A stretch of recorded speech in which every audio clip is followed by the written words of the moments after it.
Hello, my name is Amanda, and I would love to welcome you to Science on Tap Online. Thank you all for being here. Appreciate your attendance this evening. Tonight, we are here to talk about anti-vaxxers, how to challenge a misinformed movement with Dr. Jonathan Berman.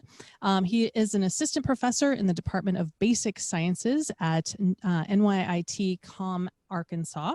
And he was the national co-chair of the March for Science in 2017.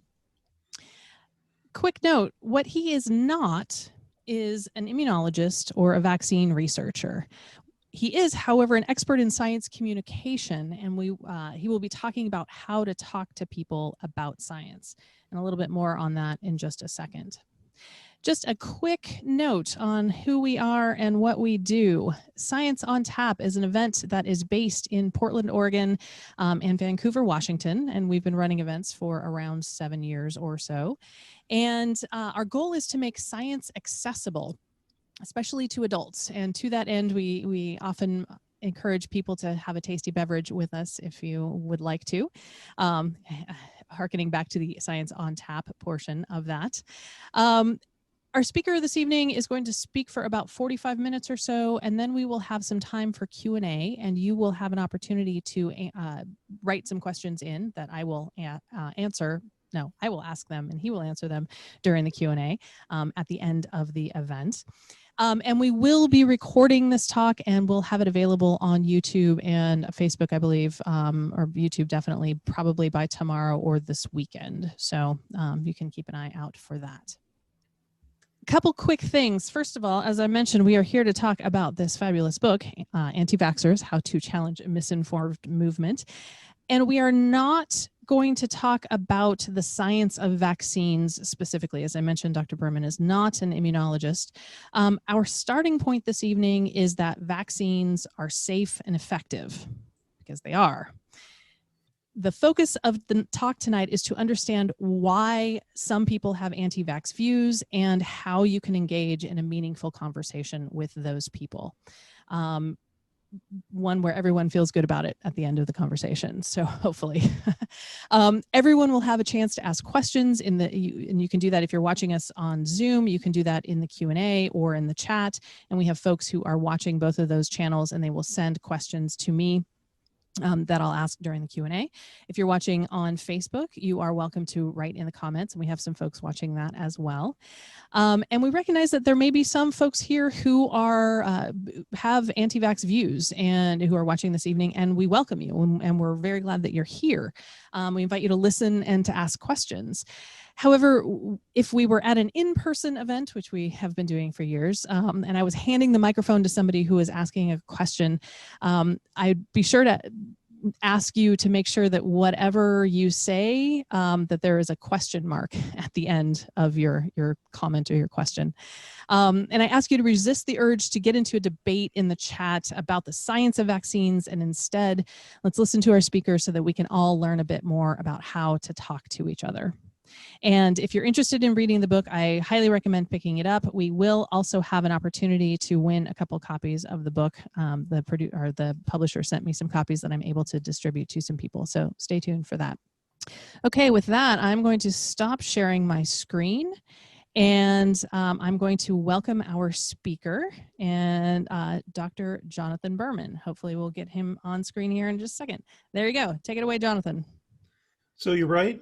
My name is Jonathan Berman. I'm going to share my screen briefly. It's nice to be here virtually. It would be even nicer to be there in person.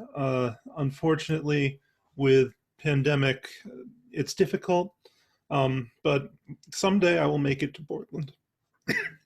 Excuse me. So first, I want to set expectations. We're not going to talk too much about the science of vaccines or work to convince you that they're safe and effective.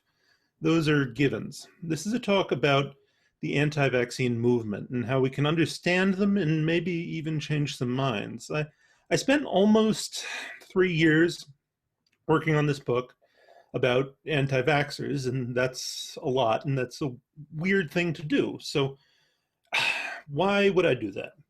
The project started when I was working on the March for Science, and I would encounter people who would, in the same breath, argue that we need to listen to science when it comes to global climate change, and then repeat anti-vaccine tropes. It was a fascinating contradiction to me that someone who was well educated and, by their own description, pro science would hold anti science views. So I wanted to understand that. And the first question I think we need to ask is, are anti vaxxers even a problem worth addressing? They're wrong, but there are people who are wrong about lots of things without needing an intervention. There are people who believe in Bigfoot, and they're probably wrong, and they're not really hurting anyone.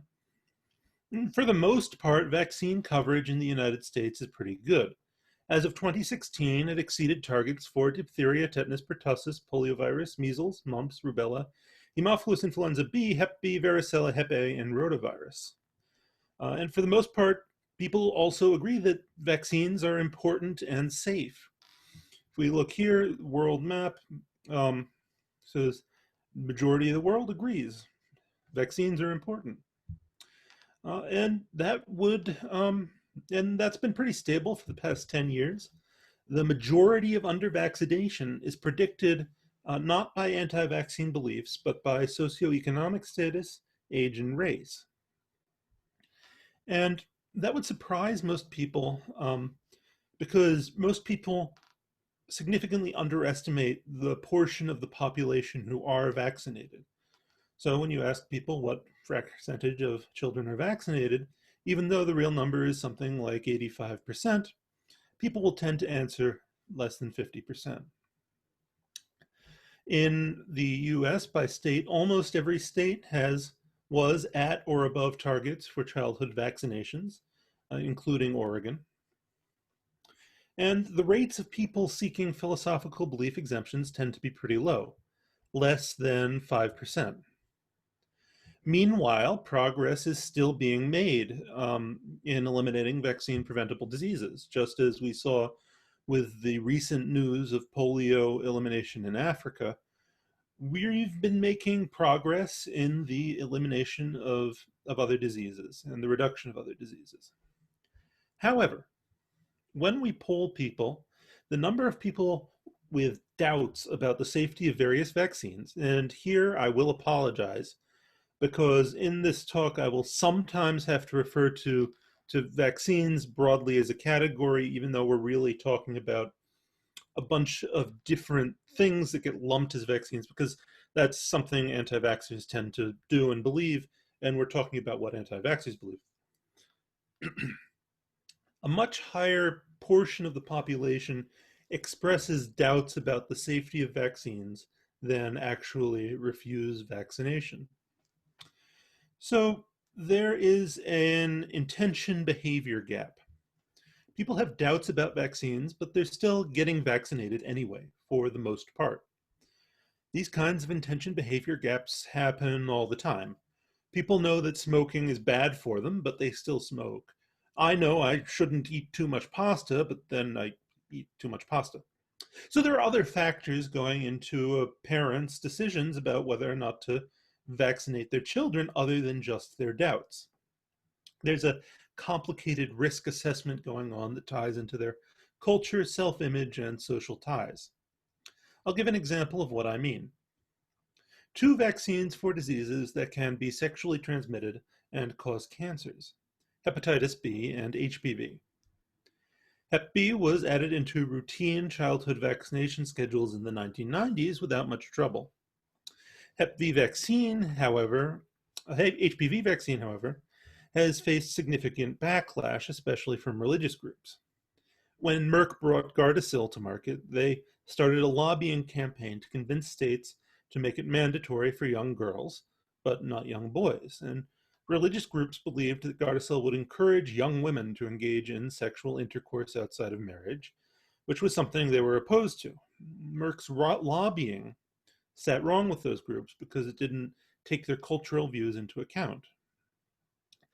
Another complication is that despite overall high rates of vaccination in the US, there are some what I'll call enclaves where vaccination rates have dropped quite low. In private schools, vaccine coverage for MMR might be as low as 83%. And the 2017 Minnesota measles outbreak, primarily among Somali Americans, is an example of a smaller group where vaccine coverage dropped and an outbreak resulted. Likewise, in 2019, if we can remember back to that decade, there was a measles outbreak that also started in a smaller religious community. Children in some states with high rates of homeschooling, which are often left out of these statistics, or high rates of education at private schools, are particularly at risk of outbreaks. Moreover, with the current pandemic and the partisanization of mask wearing, we might expect significant opposition once a vaccine against SARS-CoV-2 becomes available. So when we try to understand this problem with anti-vaxxers, we need to understand that while they've had some success in creating doubt, and that's led to some problems, they're still largely a fringe movement. And when we address the doubts they've created, we need to understand we're not just correcting factual errors. The information deficit model of science communication, where I know something and I'm going to tell it to you and push it into your skull, it won't be enough. We need to learn about how people arrived at their risk assessment and what roles their community and identity played in it.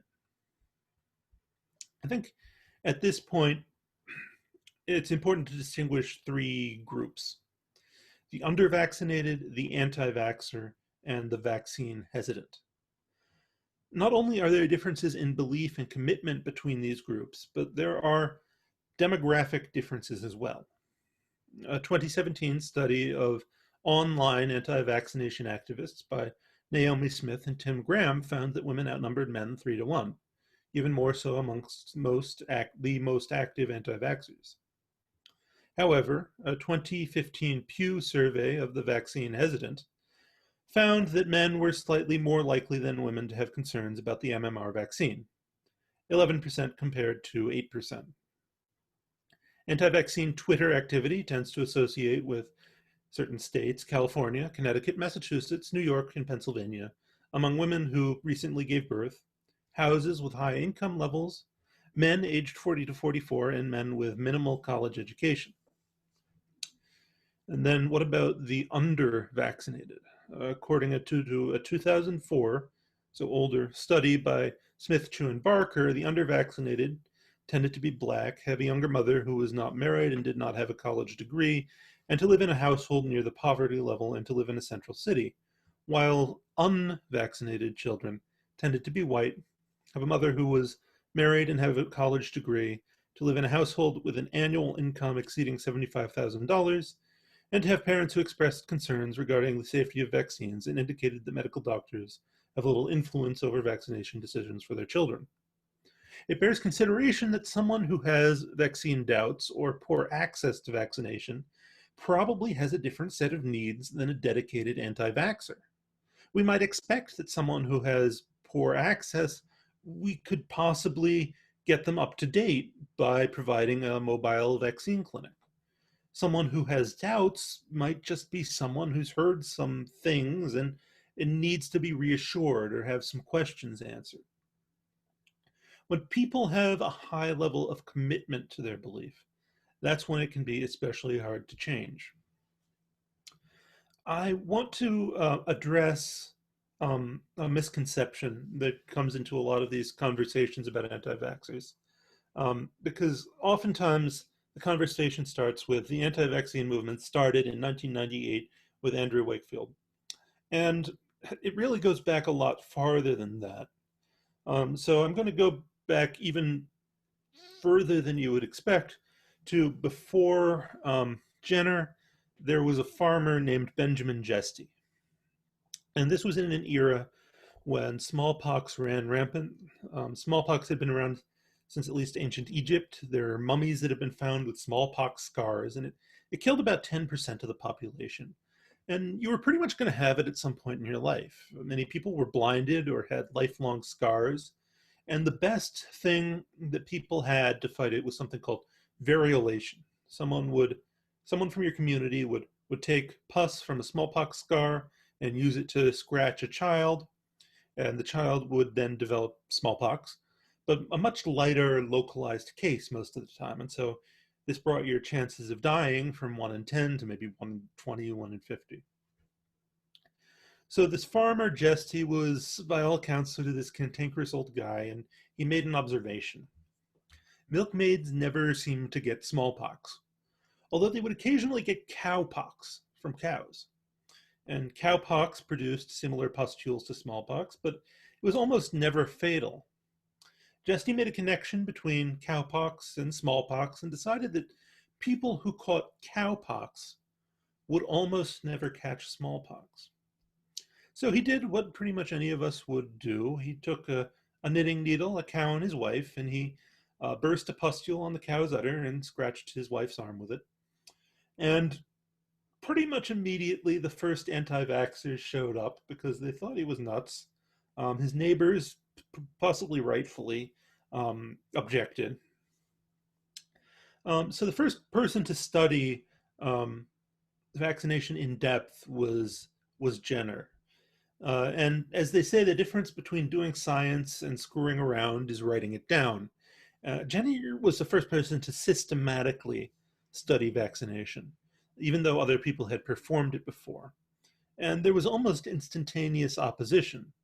People thought that by taking pus from a cow udder, there would be some kind of transfer of the bestial nature of the cow to the human, and that might make them burst forth with horns and udders. There was also opposition to the idea that a piece of folk wisdom learned from milkmaids could be turned into a medical treatment. At the time, medicine was the domain of the wealthy. Jesty brought the case for vaccination before the royal court, and he convinced aristocrats of its value. Of course, after vaccination was introduced, there was a very rapid reduction in the number of deaths from smallpox, or the proportion of deaths from smallpox. And as vaccination was studied and became more widespread, and smallpox became less common, its opposition became more widespread as well. That opposition was tied into social class, differing ideas about individual liberties, different ideas about individual and collective rights, changing ideas about health and medicine. The Vaccination Act of 1853 marked some of the first organized opposition to vaccination, as that was the first time that vaccination was made mandatory. Anti-vaccine activists organized and published pamphlets and had meetings and conducted letter writing campaigns. The Anti-Compulsory Vaccination League formed in 1866 and spread to over 100 chapters, leading to a march with over 100,000 attendees in Leicester. In 1885, a mob of several thousand people rioted in Montreal against mandatory vaccination. In 1904, and that was followed shortly thereafter by an outbreak of smallpox. In 1904, in Brazil, there were vaccine riots where 30 people died and over 100 people were injured, followed shortly thereafter by an outbreak of smallpox. In 1921, Mahatma Gandhi wrote against vaccination, believing it to be a barbarous practice. During the development of the polio vaccine and the lead up to that development, there were accidents that led to considerable public outrage. In the 1930s, two teams developing polio vaccines conducted human trials in which several children had allergic reactions. In the 1950s, there was the Qatar incident in which a significant amount of vaccine was improperly inactivated, leading to paralysis in a number of children. In 1974, a paper came out which raised an alarm about a possible risk of neurological problems following DPT vaccination, diphtheria, pertussis, tuberculosis. The idea that this was evidence that vaccines were dangerous was championed in a variety of ways. A parents group in England sought a legal mechanism to receive compensation if a child was injured by vaccination. In the United States, what was called a documentary called Vaccine Roulette aired, which popularized the idea that DPT vaccination was dangerous. The anti-vaccinationism that followed led to drops in vaccination rates in several countries, followed shortly thereafter by outbreaks of whooping cough. Even though that report turned out to be wrong, legally the perception of truth can be more important than the scientific truth. And of course, lawyers saw this as an opportunity. Drug manufacturers have a lot of money, and that put a target on their backs. The number of lawsuits being filed against vaccine manufacturers was so great that the National Vaccine Injury Compensation Program had to be established to protect the supply of vaccines. All of this is to say that this is not a new phenomenon. When Wakefield's paper came out, it was following a continuous stretch of anti-vaccinationism and went back hundreds of years. So people really give him too much credit. He was following in the footsteps of others who had attempted to exploit parents' fears through muddying science. A lot of the anti-vaccine sentiment that followed Wakefield's now retracted paper has centered on the idea that the MMR vaccine could cause autism. And the media's response to Wakefield's paper was to tout it. From the media's perspective, a novel risk is always going to be more interesting to report on than a continued status quo. Even though Lancet and BMJ had published papers at the same time warning caution about the study, as did everyone else at the press conference that Wakefield convened, the story had already been written. And then over years, as people investigated the possibility of a vaccine autism link again and again, negative results just weren't as interesting to report on. So the original incorrect message spread, and once Pandora's box had been opened, it was almost impossible to take that message back. And this is one of the reasons I advocate that scientists get some degree of media training. The press's interests don't always align with our interests. Sometimes they'll see us as comfortable people to be afflicted, or stakeholders, or people representing powerful interests. And the trope of the little guy standing up to big institutions is very hard to pass up. So what makes someone anti-science? Well, no one actually sees themselves as anti-science, or hardly anyone. Climate deniers see themselves as pro-science, but just questioning climate change. Evolution deniers see themselves as pro-science, but just are against biological science. So maybe it's better to call these groups wrong, but denial does fall into certain patterns. As healthcare workers or scientists or just people, it's important to be familiar with these patterns so we can recognize them when they do occur. At its simplest, the feature that all of these beliefs share in common is a huge delta, a difference between the consensus among scientists who study a topic and the beliefs of a group of non-scientists. Pascal Diethelm and Martin McKee identified 5 features of science denial that can help us to recognize it. The first is the use of conspiracy theories to explain the scientific consensus away. In the case of anti-vaxxers, these often relate to big pharma. Did you know that there is a revolving door between big pharma and the FDA? The second is the use of fake experts. Hydroxychloroquine, it's got what plants crave. Credentials aren't always a good indicator that someone is knowledgeable on every topic. Given the number of people working in those fields, you'll always be able to find someone with a nursing degree or a medical degree or a PhD who has fringe beliefs.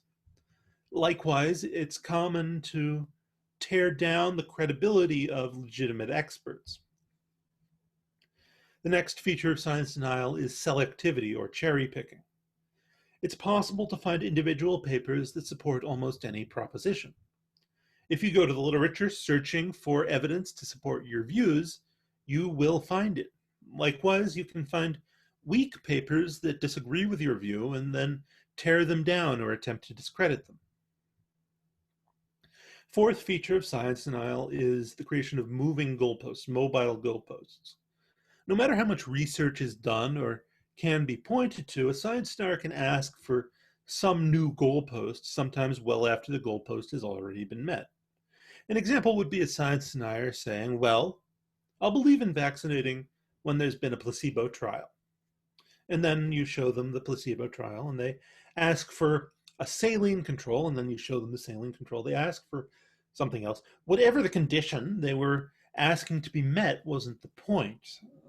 The final sign of science denial is the use of logical fallacies. Logical fallacies are rhetorical mistakes in thinking and argument that everyone is prone to. So this might take the form of making an argument that's beside the point, or changing someone else's argument to be something that's easier for you to refute. And pointing out logical fallacies is a great way to make everyone at a party hate you. So, how does someone get so deeply committed to ideas like anti-vaccinationism? Well, people rarely step back to fully evaluate their commitments. People will continue to buy shares in stocks after prices have dropped. Executives will continue to allocate funds to failing divisions if they were the one who made the initial investment. Grad students will continue to get a degree after years, despite a diminished academic job market and low pay compared to industry. One possible explanation is that people just don't like to admit they're wrong.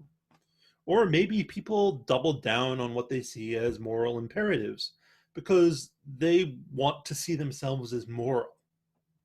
Or perhaps we're just so value self-consistency that we will pursue behavior that allows us to be consistent well past the point when it becomes irrational. I think an important factor is group membership. People will escalate commitment to the decisions of a group they belong to, even when the group's decisions fail. There is some evidence that the use of social media can lead people to become more entrenched in their viewpoints. This group polarization might have a few causes. People look for group harmony and status. So they might find that groups are easier places to share information, and that information can tend to be biased. So if a group discussion occurs, rather than using it as an opportunity to interrogate our own beliefs, we may be using it as a source of novel arguments to support whatever we already believe, so that we can add those arguments to our own internal model. As groups become more extreme in their views, they can also drive away those with more moderate ideas. Someone who is vaccine hesitant or just hasn't thought about vaccines all that much might find themselves in one of these groups online, and all of these natural tendencies of humans to escalate commitments to groups and become more attached to viewpoints comes into play. There's a very basic truth at play that's difficult for a lab scientist like myself to wrap his head around, which is that social connections are sort of everything here. So, who is the typical anti-vaccine parent? What motivates someone to disregard their pediatricians, the scientists, public health officials? Well, the most important thing to remember when we deal with these parents is that anti-vax parents are really concerned with being good parents. They've read all kinds of parenting books. They've probably gone to college, been to a parenting group, and they have to make some decisions about what kind of parent they're going to be. Will their children be breast or bottle fed? Will they go to public or private school? Will they use attachment or natural parenting, cloth or disposable diapers, vaccinate or not vaccinate? So for a lot of those decisions, they're looking to the people around them. What are their friends doing? What is their family doing? So let's put a name to them. Let's call them Jim and Jenny from Measleton, Michigan. And they just had their first kid. And one day in the Measleton Crunchy Moms group, one parent says, I went to the pediatrician and they wanted to vaccinate my baby. I said, no, I don't want them injecting toxins into my baby. And then another parent chimes in. My daughter is vaccine injured. After she got the MMR shot, She had a fever for 3 days and then had seizures. And that's alarming, right? What do you do next? You go to Google, right? Jim goes on Natural News and InfoWars, and then Jenny goes on Amazon. And now they're really getting some upsetting information. Bill Gates is trying to implant their baby with microchips. And there are all these personal stories from people who say their children got sick right after being vaccinated. Other stories raise moral concerns, comparing physicians who vaccinate to Nazi doctors experimenting on children. There's a theory from social psychology called moral foundations theory that tries to address some of the differences in the ways that people respond to different moral arguments. So different people respond more to moral concerns that deal with care or harm, fairness, loyalty, authority, or about purity. And there are anti-vaccine arguments targeted to each of these moral foundations. Jenny sees herself as more liberal, so the arguments about vaccines harming children and about authoritarian government tactics influence her. Jim sees himself as more conservative and is also convinced by visceral disgust at compromising his child's purity with outside chemicals, and by the authoritative white coat wearing doctors who seem to support those anti-vaccine views. So then they come to their physician, Dr. Smith, with a printout of web pages and so-called alternative vaccine schedules, and arguments for why they shouldn't vaccinate, and they feel like they're legitimately doing the best they can for their children. They have identified a threat and they're preventing their child from being exposed to it. So Dr. Smith is frustrated and goes and looks up web pages and books and prints things out to refute their arguments, and the next time they come in, Jim and Jenny have answers for everything. Dr. Smith is operating from an information deficit model. It isn't that Jim and Jenny don't have information. They've gone on the internet and they've read about vaccination and maybe even read selected scientific papers. The issue is that they're not being appropriately selective with what they read, and they're not contextualizing it in the way that someone from that research field might.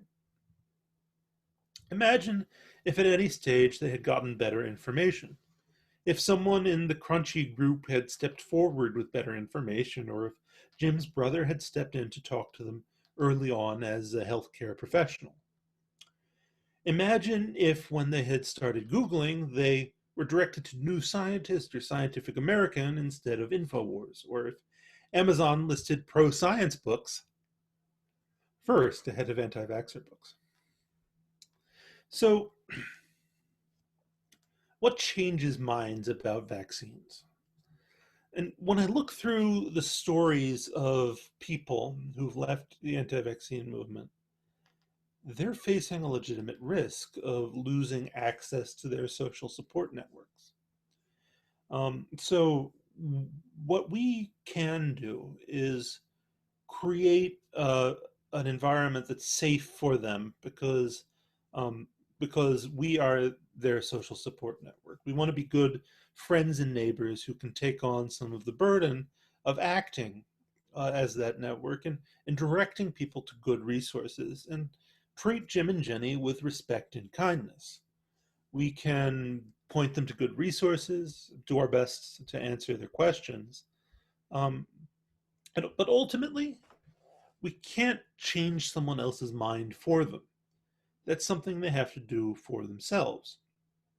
So when I read these stories, one of the most common things I see is someone who's an entrenched anti-vaxxer and then goes to the internet and says, well, I wonder what the other side is saying.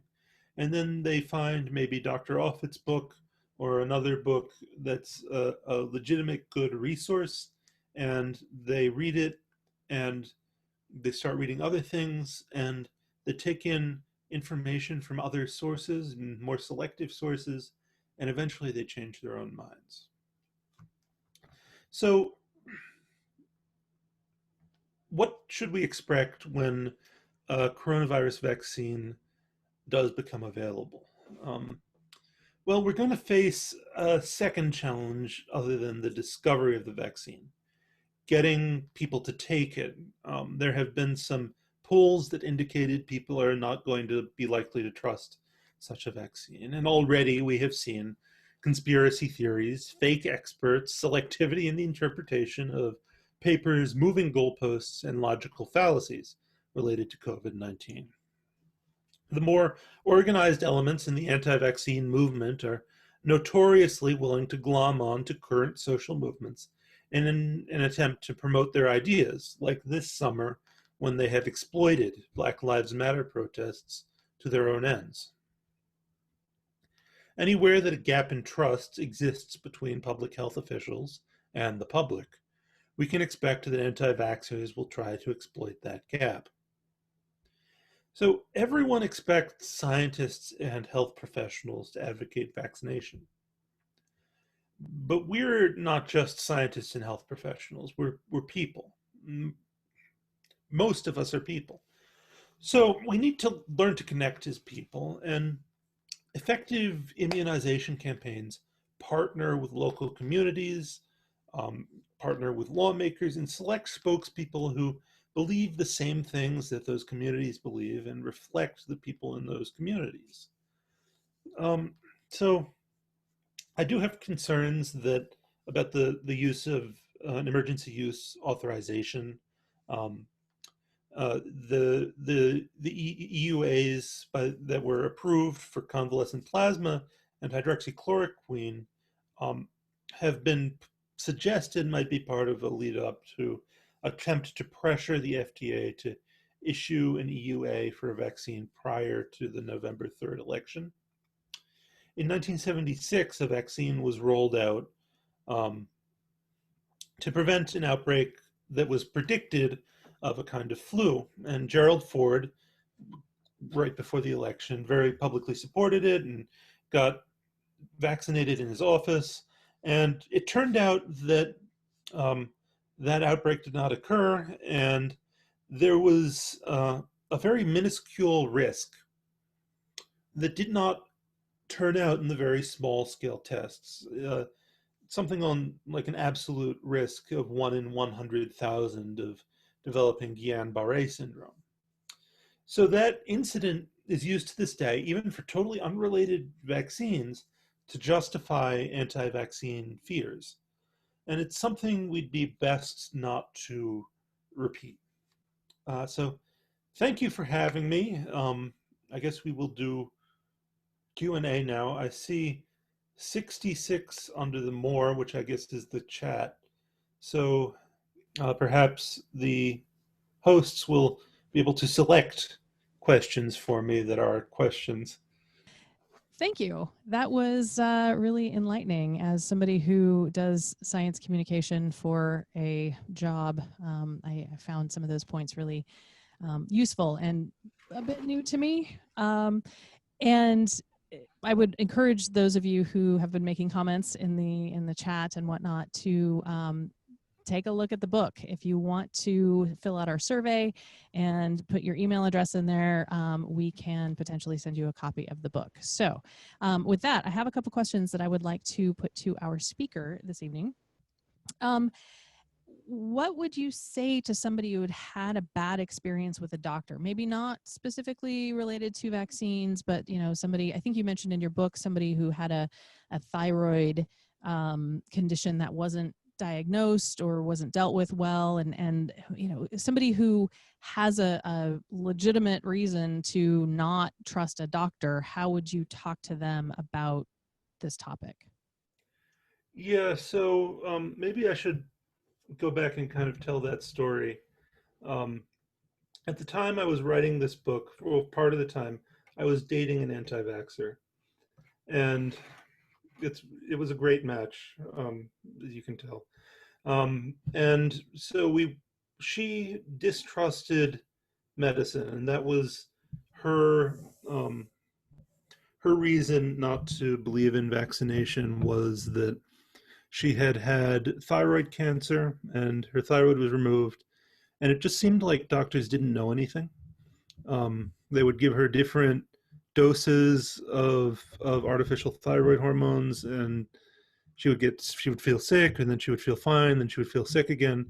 And so from her perspective, doctors didn't really know anything.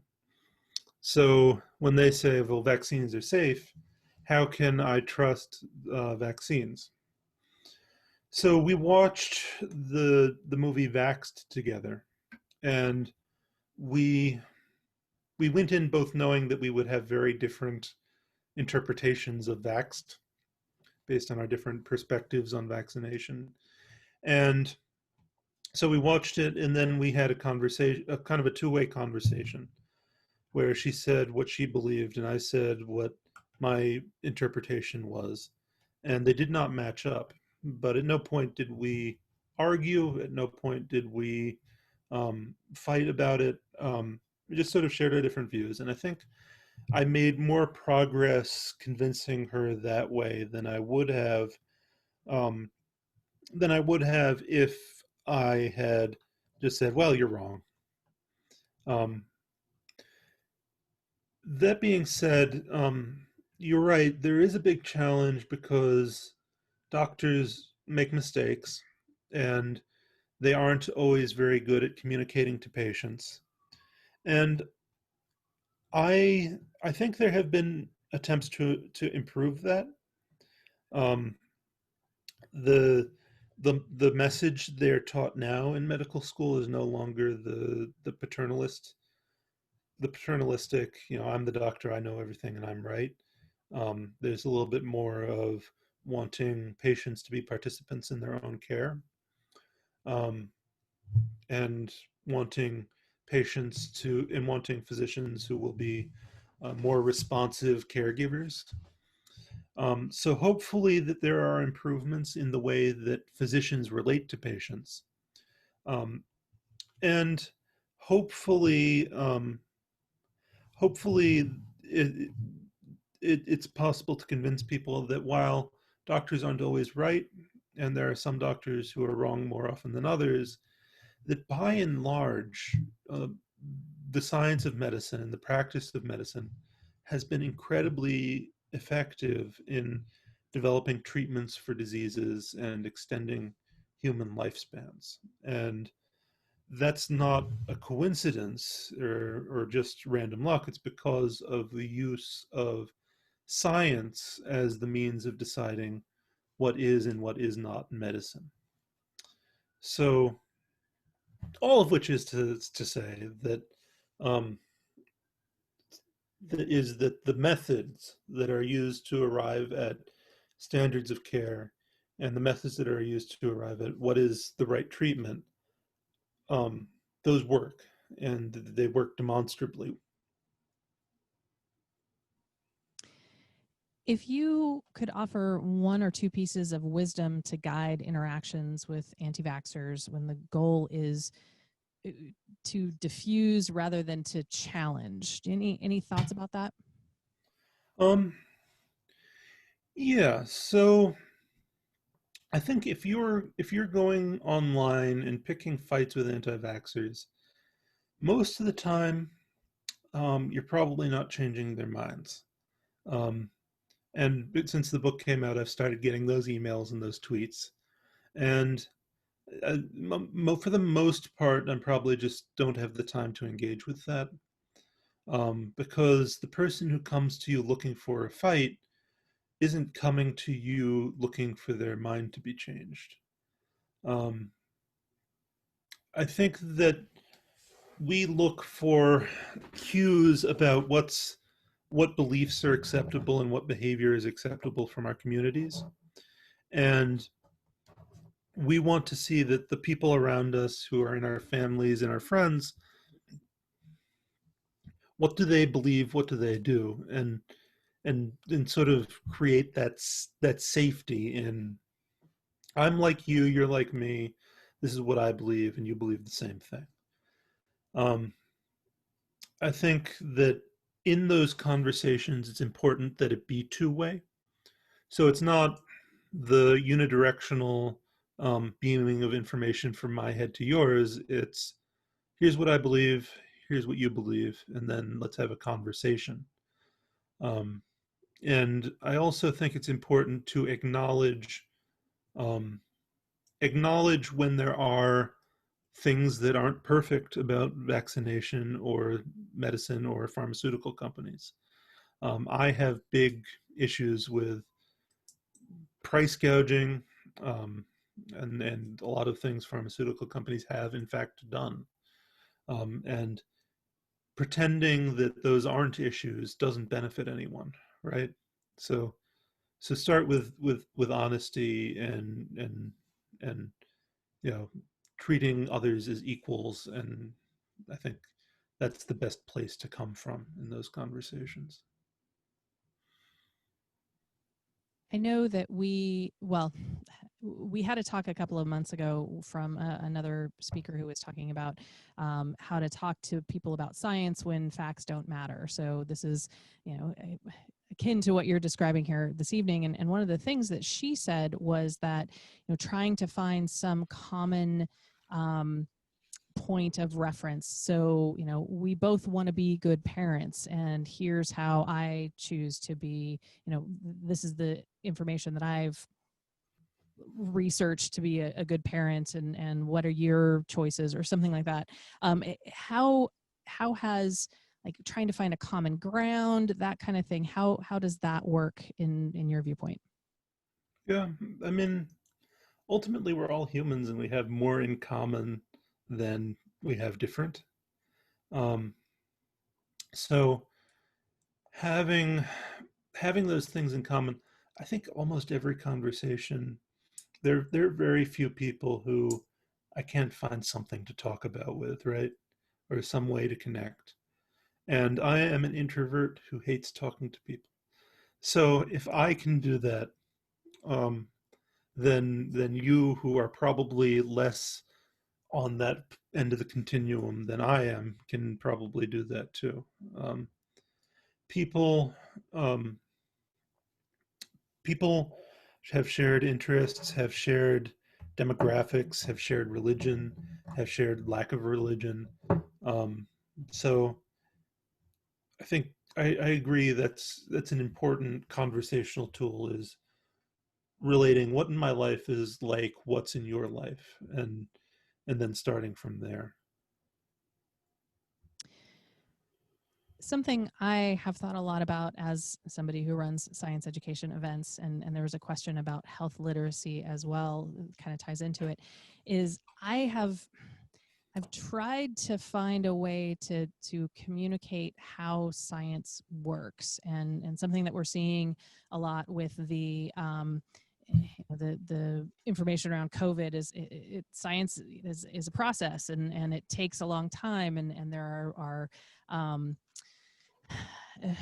safety precautions and that sort of thing, that you don't see when a medication just comes out. The public doesn't normally see that until it's a done deal, and now we're seeing it real time. But all of those things are in place for a reason, and they're testing and all of that. And how do you talk to somebody who doesn't have the background to understand how science works? Like, science, I say it's a verb. How do you communicate that with them? It's a hard question. Sorry about Um, that, or just throw it out there. I mean, there's no magic button I can press that can make someone understand science. And the other thing is that the demarcation problem in philosophy is one that's still actually debated. Um, what is science and what is not science? So I don't think it's helpful to pretend that we can say with certainty, this method that I'm using is good science and this method you're using is bad science. It's a continuum of methods and techniques and tools, some of which are better than others. Um, and we want to use the best. I'm sorry, my dog is trying to get my attention here. Sadie, what do you want? You can be on TV. Okay. Okay. Yes. some of which are better than others. And we want to be thoughtful about using the tools that have proved effective, and not using tools that have proved ineffective. So, what has proved effective in science? Well, we've learned things like forming hypotheses and testing hypotheses, and um, not and not and not and not speculating wildly, and using statistics to both formulate hypotheses that are testable, and to and then to analyze our ideas about the world. So when we have news stories that come out, like the AstraZeneca vaccine trial being paused because someone had an incident, it's actually surprising to me when that happens, because people are surprised by it. And oops, Sadie unplugged my microphone. Um, people. Um, so my expectation is that, oh well, vaccine trials get paused all the time, because if you have that many people enrolled, something will happen to several of them, or one of them, or two of them, and just by random chance. And so there's a disconnect between my understanding of the science and their understanding, and that's something that's actually pretty easy to correct in that case. Um, I'm seeing little bits of the chat come up. It looks spirited. Sorry, I probably veered off the question because my dog is. Well, there's a lot of conversation going on in the chat, and I know that some people are handling that, but I have a couple more questions. One, talking about the vaccine that we hope will be coming out, and we have a challenging political climate right now, which might be pushing things to maybe not be so scientific or scientifically rigorous, and it's hard for a lay person to know. Any thoughts about what happens when the COVID vaccine comes out? Yeah. We've seen the playbook of the anti-vaccine movement play out with mask wearing and with social distancing, and it's been pretty effective there. That being said, as we talked about, although people express doubts, usually they'll be vaccinated, um, even though they have some doubts. And we don't need every single person to be vaccinated. So we need to reach what's called a herd immunity threshold, and that threshold is calculated by the efficacy of the vaccine and by the portion of the population with immunity. And most likely, we'll see the rollout over several months of several different vaccines as they're approved. And so this is going to be sort of a multi-chapter story that tells us that where multiple different vaccines come out at different times and become available at different price points in different countries and for different groups. So we are best off waiting until the stage 3 trials are completed, not using EUAs, and we're best off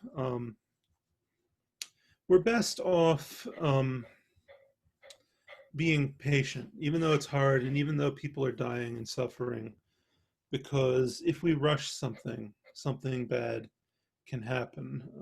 We saw in Russia a vaccine being approved after a trial with 76 people.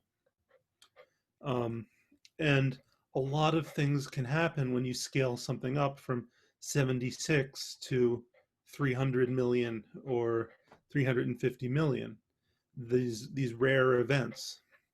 And so there's a reason we have stage 3 trials. So I think there are good people in the FDA and NIH and the CDC who will resign and raise a stink if pressure is placed on them. And that's what I'm hoping will signal to us if we can no longer trust that the appropriate steps have been taken. The other thing is we need more communication from the companies that are developing these vaccines. We've seen a lot of press releases and CEO statements. We need better science communication, and we need peer-reviewed studies. A press release is not the same thing as a peer-reviewed study. So that's what I'm hoping to see, and I think once the scientific peers can review that data, we will be able to trust it and then present it to the public and show, okay, this is why we trust this vaccine. The other factor is that this is sort of an unprecedented project scientifically. It normally takes a little over 10 years to bring a vaccine to market. And we're less than a year into this pandemic. So it is remarkable that as much progress as has been made, that's been made, has been made, especially given the political climate and the pandemic and natural disasters and so forth. So I know that there's a lot of comments going on, and some of them are perhaps a little off topic. So I'm going to finish up, I think, with two questions. The first question is, do you think the word anti-vaxxer is derogatory? I have another question. Oh, okay. No, you can answer that, and then I'll ask the second one. So when I initially wrote the book, I called it Understanding the Anti-Vaccine Movement, to try and to get away from it, because I think it can be seen that way. So that isn't my intent with the title. The title was actually, the editor said, we've chosen this new title for the book. I said, okay, that's fine. Thank you for publishing me. And we had a similar conversation with another author recently about how their book title was slightly changed, but that's another story. So if I have a cousin who is not doesn't want to wear a mask, doesn't want to vaccinate their kids, how do I talk to that person? Is there any hope for any kind of relationship with that person, or being able to give any scientific information to them? Yeah, so people hear the title of the book, How to Challenge the Anti-Vaccine Movement, and they think, okay, there's going to be this magic button I can push, and conversationally I'll say certain words or write an equation on a chalkboard and tap my head 3 times, and then vaccine skeptics will become vaccine believers. And I don't think that's a realistic expectation. I think that some people have maintained relationships with difficult relatives and they've come around. Some people have maintained relationships with difficult relatives by saying, okay, no politics or medicine at the dinner table. And some people have lost relationships with relatives. One of my friends I interviewed in the book about losing her relationship with her mother over her pro-vaccination beliefs. And that's incredibly difficult. So at that point, it's the issue isn't the science, it's the social relationship and the family relationship. And I think that's what therapists are for. not electrophysiologists. I think also I've heard from our previous speaker and other people on this topic, and I have a master's in science education, so I have a little bit of expertise, not as much as you, but a little bit of information on this as well. But I think also providing a welcoming environment, so that if somebody, you talked about how when people get entrenched in an idea, that it's really hard for them to admit that they have change their mind, because they lose some social capital with their friends or with their, you know, their colleagues and whatever. I think that leaving an open, welcoming place for somebody who has changed their mind or who has genuine questions or that sort of thing seems like it might be a useful thing. And any thoughts on that before we wrap up? Yeah, and that's what I would encourage people to do is, some people, if they come at you aggressively, um, they're not looking to have their minds changed. But if it's someone who you can have a conversation with, then have the openness and the broadness of spirit to have that conversation and have the discussion. Um, and at some point it's not worth it, but make a good faith effort, I hope. Okay, well, with that, I think we will say thank you to our speaker this evening, Dr. Jonathan Berman, and thank you for joining us. And I am going to share my screen here. Whoops. Okay. If you are interested in getting a copy of the book, where did I put it? We have several copies of this.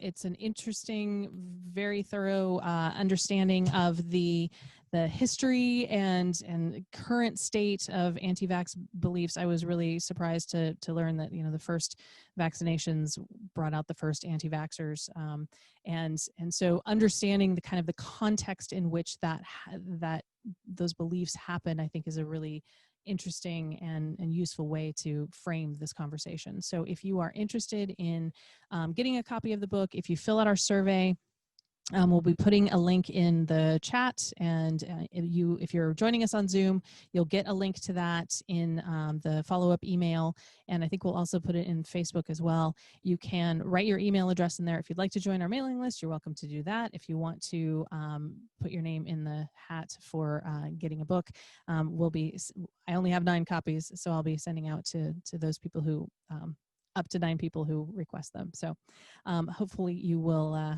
do that and give us your input on the talk this evening. And then wanted to tell you about what is coming up next week. Now, this is a little bit different. It's on Wednesday night, not Thursday. Had some scheduling challenges. So Wednesday night, September, 16.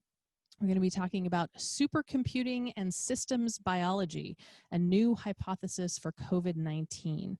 And that is with Dr. Daniel Jacobson, who's the lead researcher and chief scientist for computational systems biology at Oak Ridge National Laboratory. And I was able to get Dr. Daniel Jacobson on the line. You may have seen this image, or the topic about supercomputers and COVID-19 and a new hypothesis, the Brady-Kinnon hypothesis. And Dr. Jacobson was is the lead for the lab that wrote that paper that has some interesting potential for what might be able to treat COVID. And it's still in the hypothetical phases at this point, but if you want an opportunity to learn more about how science works and how peer review works and what some of the cool things that are coming out of labs in this country, I would encourage you to join us again next Wednesday, September 16, to talk about supercomputing and COVID-19. Quick thank you to our Patreon supporters. We have a ton of you. It's growing all the time. These are the folks who are donating $10 or more a month. We are so grateful to you for your donations. They are helping us keep going, and yeah, you're wonderful. So thank you for that. And also at this point, normally I put this slide up, and I would normally be asking for a donation through our nonprofit partner, Make You Think, or through Patreon, also through Make You Think, to help us keep these programs free and available to everybody.